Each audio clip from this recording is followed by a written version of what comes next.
Prayers and Meditations, August 16, 1914. For 3 days I waited in an ardent prayer, hoping to see the new things, and all the obstacles surged up to veil, retard, deform thy manifestation. And now we do not seem any nearer the goal than before.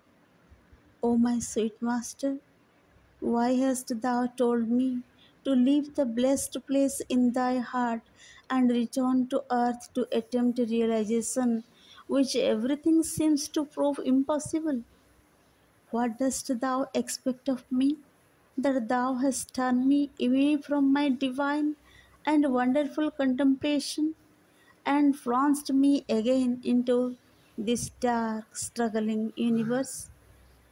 When thy force descends towards the earth in order to manifest, each one of the great Asuric beings who have resolved to be thy servitors but preserved their nature's characteristics of domination and self will, wants to pull it down for itself alone and distribute it to others afterwards.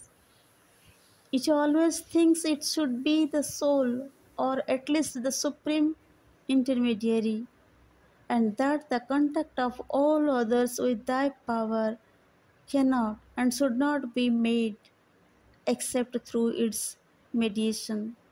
This unfortunate meanness is more or less conscious, but it is always there, delaying things indefinitely. If even for the greatest it is impossible in the integral manifestation to escape these lamentable limitations, why, O Lord, impose upon me the calvary of this constraint, if thou willest that it be thus?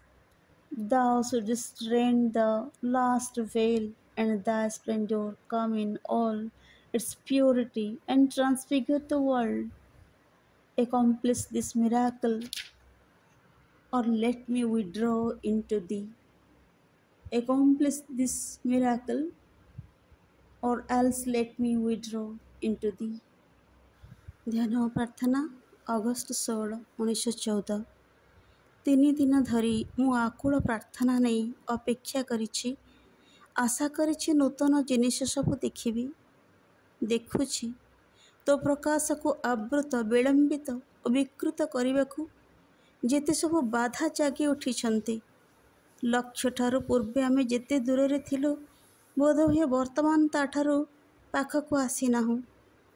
ହେ ମଧୁମୟ ପ୍ରଭୁ ମୋର, କାହିଁକି ତୁ ମୋତେ କହିଲୁ ତୋ ହୃଦୟ ମଧ୍ୟରେ ମୋର ଯେଉଁ ପୁଣ୍ୟସ୍ଥାନ, ତାକୁ ପରିତ୍ୟାଗ କରି ପୃଥିବୀକୁ ଫେରି ଆସିବାକୁ, ଏପରି ସିଦ୍ଧି ନିମନ୍ତେ ପ୍ରୟାସ କରିବାକୁ, ଯାହା ସବୁ ଦିଗରୁ ଅସମ୍ଭବ ବୋଲି ପ୍ରମାଣିତ।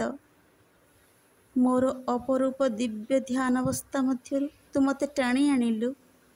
ଏହି ଦ୍ୱନ୍ଦ୍ୱ ସଂକୁଳ ବିଶ୍ୱ ମଧ୍ୟରେ ପୁଣି ନିମଜ୍ଜିତ କଲୁ। ମୋ ଦ୍ୱାରା କ'ଣ କରାଇବା ଆଶାରେ? ନିଜକୁ ପ୍ରକାଶ କରିବା ପାଇଁ ତୋ ଶକ୍ତି ଯେତେବେଳେ ପୃଥିବୀ ଉପରକୁ ଉତରି ଆସେ, ସେତେବେଳେ ଯେଉଁ କେତୋଟି ମହାଶକ୍ତିଧର ଅସୁର ଅଛନ୍ତି, ସେମାନଙ୍କ ମଧ୍ୟରୁ ପ୍ରତ୍ୟେକେ ଦୃଢ଼ ସଂକଳ୍ପ କରନ୍ତି ତୋର ସେବକ ହେବା ପାଇଁ। କିନ୍ତୁ ସେମାନେ ସେମାନଙ୍କ ସ୍ୱଭାବର ବିଶିଷ୍ଟ ଧାରା, ଆଧିପତ୍ୟ ସ୍ପୃହା ଆଉ ଆତ୍ମସର୍ବସ୍ୱତା ବଜାୟ ରଖି ଚାଲନ୍ତି। ସେମାନେ ପ୍ରତ୍ୟେକ ଚାହାନ୍ତି ସେହି ଶକ୍ତିକୁ ନିଜ ନିଜ ଆଡ଼କୁ ଟାଣିବାକୁ, ନିଜେ ହିଁ ତାକୁ ଅନ୍ୟମାନଙ୍କୁ ପରିବେଷଣ କରିବାକୁ। ପ୍ରତ୍ୟେକ ମନେ କରନ୍ତି ସେ ହିଁ ଏକମାତ୍ର ଅନ୍ତତଃ ସର୍ବପ୍ରଧାନ ଦୂତ ଓ ତୋ ଶକ୍ତି ସହ ଅନ୍ୟ ସକଳଙ୍କ ସଂଯୋଗ କେବଳ ତାଙ୍କରି ସହାୟତାରେ ହୋଇପାରେ ଏବଂ ହେବା ଉଚିତ। ଏହି ନିକୃଷ୍ଟ କ୍ଷୁଦ୍ର ସହାୟତା ନ୍ୟୁନାଧିକେ ସଜ୍ଞାନ, କିନ୍ତୁ ତା ଦ୍ୱାରା ଖାଲି ଅନିଶ୍ଚିତ କାଳ ବିଳମ୍ବ ଘଟେ। ମହାଶକ୍ତିଧର ଯେଉଁମାନେ, ସେମାନଙ୍କର ପକ୍ଷେ ଯଦି ପୂର୍ଣ୍ଣ ପ୍ରକାଶ କାର୍ଯ୍ୟରେ ଏହିସବୁ ଶୋଚନୀୟ ସଂକୀର୍ଣ୍ଣତା ମଧ୍ୟରୁ ନିଜକୁ ମୁକ୍ତ ରଖିବା ସମ୍ଭବପର ନ ହୁଏ, ତେବେ ହେ ଭଗବାନ, ମୋତେ କାହିଁକି ଏ ସୀମାବଦ୍ଧ ଯୂପକାଠରେ ବାନ୍ଧି ରଖିଛୁ? ତୋର ଇଚ୍ଛା ଯଦି ଏହିପରି, ତାହେଲେ ଅନ୍ତିମ ଯବନିକା ଛିଣ୍ଡାଇ ଦୂର କରିଦେ। ତୋର ଜ୍ୟୋତିର୍ମୟ ମହିମା ତାର ଶୁଦ୍ଧ ସ୍ୱରୂପରେ ଆସି ଜଗତକୁ ରୂପାନ୍ତରିତ କରୁ। ହେ ଭଗବାନ, ଏହି ଅସାଧ୍ୟ ସାଧନ କର, ନହେଲେ ଫେରିଯାଇ ତୋ ମଧ୍ୟରେ ମୋତେ ଲୀନ ହୋଇଯିବାକୁ ଦେ।